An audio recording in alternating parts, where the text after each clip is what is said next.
Good evening. UK technical studies channel पर आपका स्वागत है। आज की इस न्यू वीडियो में हम लोग कुछ एमसीक्यू क्वेश्चंस को देखेंगे जो बेसिक इलेक्ट्रिकल से रिलेटेड एमसीक्यू क्वेश्चंस हैं। आइए,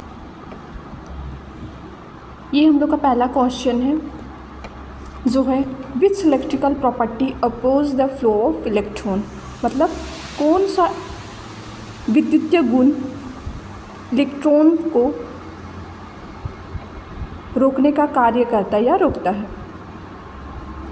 तो पहला ऑप्शन दिया गया है पावर, दूसरा ऑप्शन है वोल्टेज, तीसरा ऑप्शन है करंट और चौथा ऑप्शन है रेजिस्टेंस। तो इसका आंसर हो जाएगा हम लोग का रेजिस्टेंस। रेजिस्टेंस ऐसा कंपोनेंट है जो हम लोग सर्किट में इलेक्ट्रॉन्स को कंट्रोल करने या फिर विद्युत धारा को कंट्रोल करने के लिए लगाते हैं। तो इसका आंसर हो जाएगा हम लोग का ऑप्शन नंबर डी।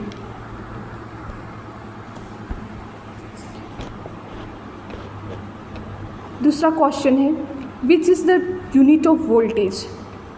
मतलब वोल्टेज का इकाई मात्रक कौन सा है। तो पहला दिया गया ओम, दूसरा वोल्ट, वोल्ट एम्पियर और न्यूटन। तो ओम, इसके पहले हम लोग रेजिस्टेंस देखें तो रेजिस्टेंस को ओम से नापा जाता है।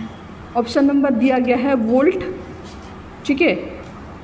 ऑप्शन नंबर सी दिया गया है वोल्ट एम्पियर। ये वोल्ट एम्पियर किसी सर्किट की आवासीय शक्ति का इकाई मात्रक है और न्यूटन जो दिया गया है ये फोर्स की इकाई मात्रक है। तो हम लोग का आंसर इसमें हो जाएगा वोल्टेज का इकाई मात्रक वोल्ट।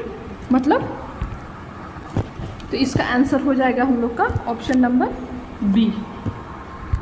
नेक्स्ट देखते हैं, क्वेश्चन नंबर 3 है how the movement of electrons through a conductor in particular direction is called. तब इलेक्ट्रॉन का मूवमेंट एक कंडक्टर के द्वारा एक पर्टिकुलर डायरेक्शन में क्या कहा जाता है। तो ऑप्शन में दिया गया रेजिस्टेंस, इंडक्टेंस, कंडक्टेंस और इलेक्ट्रिक करंट। तो यहाँ पे हम लोग का क्वेश्चन में पूछा गया कि इलेक्ट्रॉन का मूवमेंट मतलब कि इलेक्ट्रॉन के मूवमेंट को क्या कहा जाता है एक पर्टिकुलर डायरेक्शन में। बोला गया है कि पर्टिकुलर डायरेक्शन में। तो यहाँ से यहाँ अगर देखते हैं कि एक डायरेक्शन में इलेक्ट्रॉन का फ्लो हो रहा है, ठीक है। तो ये क्या कहा जाता है, क्वेश्चन पे हम लोग को पूछा गया है। तो ये हम लोग पढ़े हैं थ्योरी पोर्शन पे। ये हम लोग जानते हैं कि इलेक्ट्रॉन का फ्लो जिस डायरेक्शन में होता है ऑपोजिट डायरेक्शन में करंट का फ्लो होता है, ठीक है। तो इसका आंसर हो जाएगा ऑप्शन नंबर डी, मतलब इलेक्ट्रिक करंट। नेक्स्ट क्वेश्चन है हम लोग का which formula is use to find the conductance. मतलब कंडक्टेंस को ज्ञात करने का फॉर्मूला आपको बताना है। तो सबसे पहले बात तो समझते हैं कि कंडक्टेंस क्या होता है। जैसे हम लोग इसके पहले देखें रेजिस्टेंस, रेजिस्टेंस में क्या देखें कि ये करंट फ्लो को अपोज करता है। तो सेम वैसे ही जो कंडक्टेंस है वो करंट फ्लो को सपोर्ट करता है। तो कंडक्टेंस को जी से दर्शाया जाता है। तो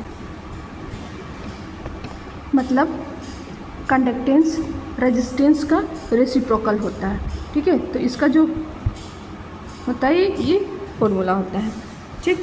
तो हम लोग जानते हैं ओम्स के नियम से B = I/R, ठीक है।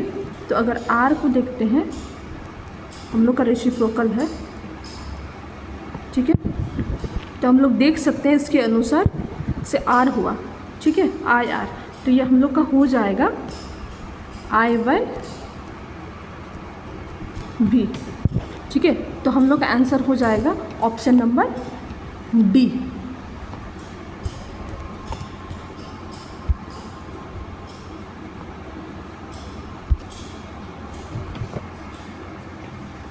फाइव नंबर का क्वेश्चन है what is the name of the motion of charge particle, मतलब चार्ज पार्टिकल का गति को क्या कहा जाता है। तो चार्ज पार्टिकल चार्ज किस में रहता है, हम जो भी चार्ज के बारे में पढ़े या तो पॉजिटिव चार्ज पढ़े या नेगेटिव चार्ज पढ़े हैं, लेकिन बेसिक इलेक्ट्रिकल के बारे में देख रहे हैं तो हम लोग को नेगेटिव चार्ज के बारे में ही बात करना है। तो क्वेश्चन पूछा गया है चार्ज पार्टिकल के मोशन को क्या कहा जाता है। तो सिंपल सा बात है, इसके पहले मैंने बताया कि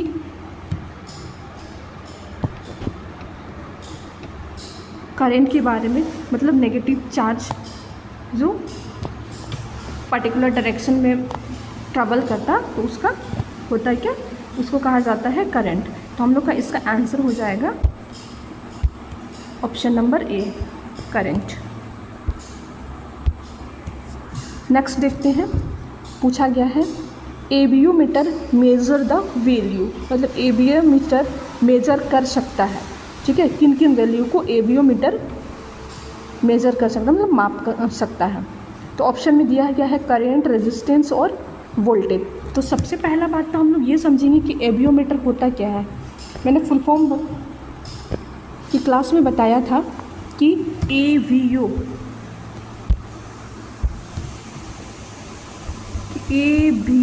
का फुल फॉर्म क्या होता है, एम्पियर वोल्ट ओम मीटर, ठीक है। एम्पियर किसका मात्रक है, ये करंट का मात्रक है, वोल्ट ये वोल्टेज का मात्रक है, और ओम ये रेजिस्टेंस का मात्रक है।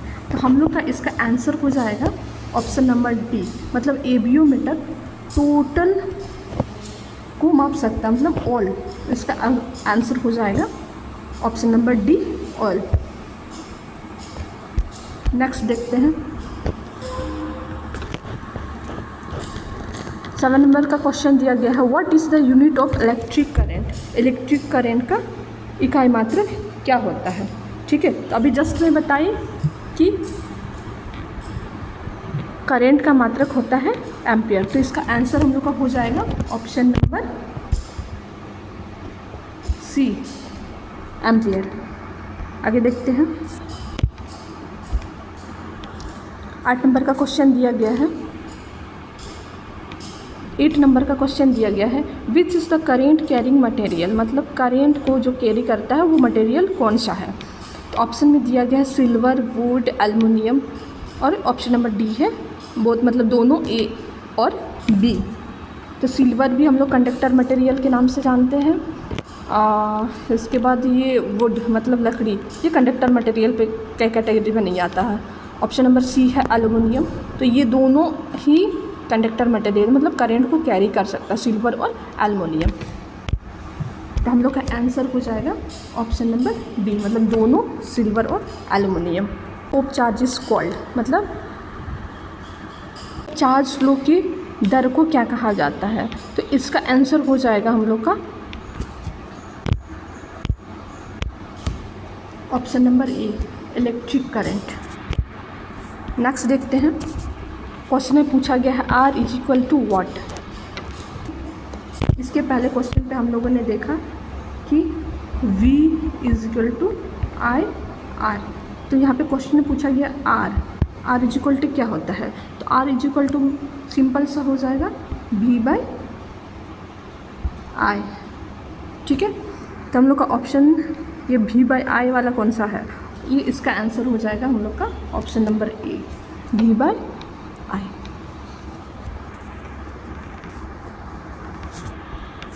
तो आज का क्वेश्चन यहीं पर अंत होता है।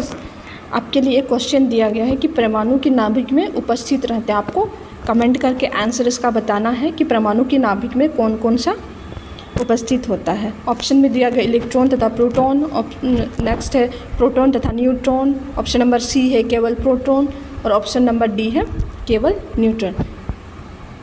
तो ये आपको कमेंट करके आंसर में बताना है कि नाभिक में कौन कौन सा पार्टिकल उपस्थित रहता है।